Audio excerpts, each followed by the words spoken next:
नमस्कार दोस्तों। चौथे टी20 मुकाबले में जितेश शर्मा और रिंकू सिंह का आया तूफान, गेंदबाजों ने ऑस्ट्रेलिया को किया ढेर। दोस्तों, कल के रोमांचक मैच में इंडिया ने ऑस्ट्रेलिया को 20 रन से हराकर 5 टी20 मैचों की सीरीज 3-1 से जीत ली। जी हां दोस्तों, कल भारत और ऑस्ट्रेलिया की टीम के बीच 5 टी20 मैचों की सीरीज का चौथा टी20 मुकाबला खेला गया, जहां ऑस्ट्रेलिया की टीम ने टॉस जीतकर पहले गेंदबाजी करने का फैसला किया और वहीं पहले बल्लेबाजी करने उतरी भारतीय टीम की तरफ से जायसवाल और गायकवाड़ ने पारी की शुरुआत की और पहला ही ओवर मेडन खेला और फिर उसके बाद जायसवाल ने ताबड़तोड़ अंदाज में बल्लेबाजी करनी शुरू की और दूसरे छोर पर गायकवाड़ को ज्यादा स्ट्राइक नहीं मिल रही थी और इन दोनों बल्लेबाजों ने पावर प्ले में ही 50 रनों की पार्टनरशिप पूरी की। लेकिन पावर प्ले की आखिरी गेंद पर जायसवाल छक्का लगाने के चक्कर में कैच आउट हो गए और भारत को 50 रनों के स्कोर पर पहला झटका लगा।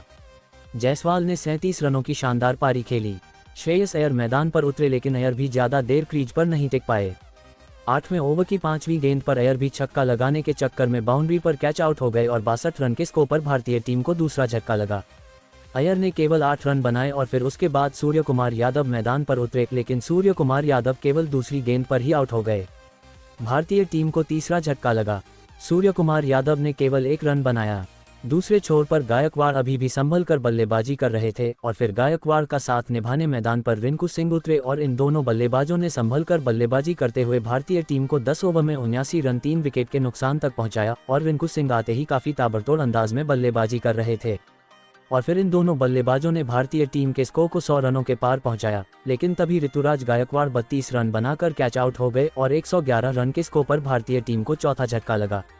फिर उसके बाद रिंकू सिंह का साथ निभाने मैदान पर उतरे जितेश शर्मा। अपने डेब्यू मैच में जितेश शर्मा ने आते ही 2 छक्के लगा दिए और इन दोनों बल्लेबाजों ने ताबड़तोड़ बल्लेबाजी करके भारतीय टीम के स्कोर को 150 रनों के पार पहुंचाया और इन दोनों बल्लेबाजों के बीच केवल 29 गेंदों पर 50 रनों की पार्टनरशिप हो चुकी थी। लेकिन 19वें ओवर की चौथी गेंद पर जितेश शर्मा छक्का लगाने के चक्कर में 19 गेंदों पर 35 रन बनाकर आउट हो गए और भारतीय टीम को 168 रन के स्कोर पर 5वां झटका लगा। फिर उसके बाद अगली ही गेंद पर अक्षर पटेल भी बाउंड्री पर कैच आउट हो गए और 168 रन के स्कोर पर भारतीय टीम को 5वां झटका लगा और अब 20वें ओवर में स्ट्राइक रिंकू सिंह के पास थी। लेकिन 20वें ओवर की पहली गेंद पर ही रिंकू सिंह LBW आउट हो गए और रिंकू सिंह ने 46 रनों की शानदार पारी खेली और भारतीय टीम ने 20 ओवर में 174 रनों 9 विकेट के नुकसान पर बनाए और ऑस्ट्रेलिया की टीम की तरफ से द्वारा इश्यू ने सबसे ज्यादा 3 विकेट चटकाए और उसके अलावा जेसन बेहनडॉफ, तनवीर सांगा को 2-2 विकेट मिले और जवाब में 175 रनों के लक्ष्य का पीछा करने उतरी ऑस्ट्रेलिया की टीम की शुरुआत बेहद ही शानदार रही। 3 ओवर में ऑस्ट्रेलिया की टीम ने 40 रन बिना विकेट खोए बना लिए थे। ताबड़तोड़ अंदाज में बल्लेबाजी कर रहे थे, लेकिन तभी चौथे ओवर में रवि बिश्नोई ने आते ही पहली गेंद पर जॉर्ज फिलिप्स को 8 रन के स्कोर पर बोल्ड कर दिया और 40 रन के स्कोर पर ऑस्ट्रेलिया की टीम को पहला झटका लगा।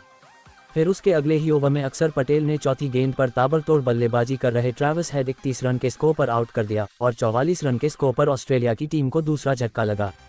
फिर उसके बाद ऑस्ट्रेलिया की टीम 6 ओवर में 50 रनों का आंकड़ा छूने में कामयाब रही।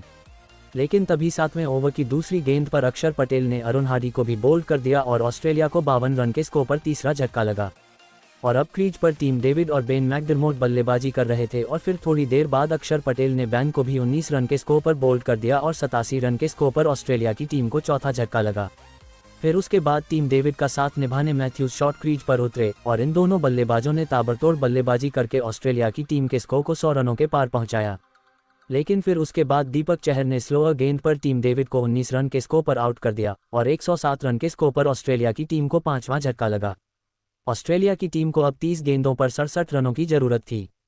फिर मैदान पर कप्तान मैथ्यू वेड उतरे और फिर उसके बाद अच्छी बल्लेबाजी कर रहे मैथ्यूज को भी 22 रन के स्कोर पर टीम इंडिया ने आउट कर दिया और ऑस्ट्रेलिया की टीम को 126 रन के स्कोर पर छठा झटका लगा और ऑस्ट्रेलिया की टीम को अभी 20 गेंदों पर 49 रनों की जरूरत थी और भारतीय टीम ने अंत के ओवरों में शानदार गेंदबाजी करके चौथे टी20 मुकाबले में ऑस्ट्रेलिया की टीम को आसानी से हरा दिया और भारतीय टीम ये 5 टी20 मैचों की श्रृंखला अपने नाम कर चुकी है। तो दोस्तों, वैसे ही क्रिकेट से जुड़ी सभी ताज़ा खबरों के लिए चैनल को सब्सक्राइब कर लो।